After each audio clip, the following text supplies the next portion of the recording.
Hello, my name is Casey Dylan, and I am the Director of Investment Communications at Symmetry. I'm here today to share with you a few observations on the outbreak and spread of the COVID-19 virus, the impact on markets and the broader economy, and suggest a few points to keep in mind as you think about and contextualize investing in light of this event. Over the past 25 years, we've learned that in times like these, when something is dominating the headlines and potentially prompting folks to want to act in a panic fashion, it's important to remind them not to allow fear of what we don't know to overwhelm what we do. So, what do we know about the COVID 19 virus? The novel coronavirus that first emerged in China late last year has quickly spread around the globe. And here in the US, there have been a growing number of cases and deaths, as reported by the CDC and local health departments.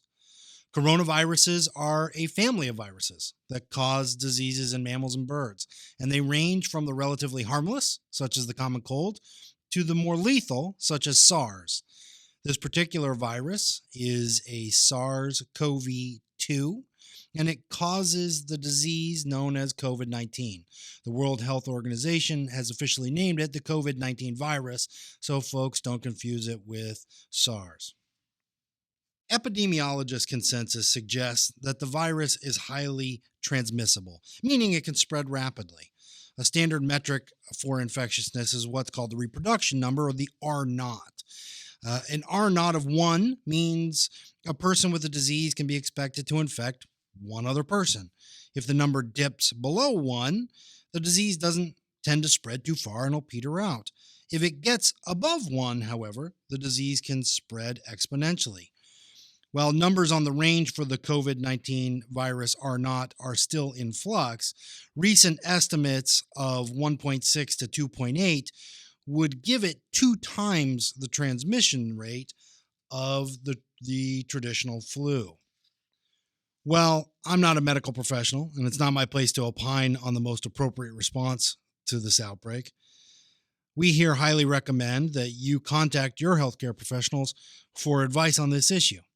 However, I can share with you the recommendations I received from a professor of emergency medicine and a member of the COVID-19 preparation task force in the University of Colorado Medical System. He recommends, first and foremost, don't panic.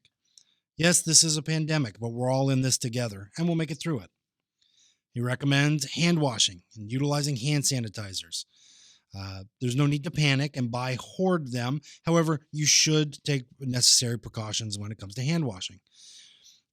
When it comes to face touching, we've learned that we touch our faces 20 to 40 times an hour. His recommendation is to try using a Kleenex. Social distancing means no unnecessary public interaction, avoiding large groups. He recommends contingency planning. Be ready in the event you're required to be homebound for 14 days, for instance, in the event of a quarantine. And finally, don't go out if you're sick. If you are sick, before you go to your doctor or hospital, contact them for guidance on how they'd like to see and care for you. COVID-19 continues to spread around the world across all continents and is now officially considered a pandemic by the World Health Organization. And the impact of this is reverberating across all socioeconomic strata. And so we'll have ramifications for governments, health systems, public services, businesses, and of course, markets. Global financial markets have been shaken in recent weeks as investors attempt to determine the extent to which the COVID-19 outbreak will disrupt the economy. Equities have dropped sharply as concerns about both future earnings and a depressed demand for risk assets have been exacerbated by higher levels of volatility. Oil prices have dropped significantly as the OPEC alliance seems to have collapsed into a price war between Russia and Saudi Arabia. Investors have sought shelter in havens. Coupled that with the Federal Reserve contributing a surprise rate cut of 50 basis points, this has sent U.S. bond yields to historic lows. For higher yielding corporate debt, however, spreads have widened, meaning bonds there have taken a heavy blow. The uncertainty of the path and severity of the virus has had implications for the broader economy. Disruption of production and supply chains could produce something known as a supply shock, while decreased consumer spending, as people curtail travel, attending events, going out to eat, going to movies, etc., could produce something known as a demand shock. The uncertainty of these two economic events is contributing to market volatility more broadly in markets across the globe. It is important to recognize the need to take action. In this case, however, the action is taking necessary precautions to protect you and your loved one's health. In regard to being in an appropriately allocated portfolio, history has shown the prudent course is to often take no action.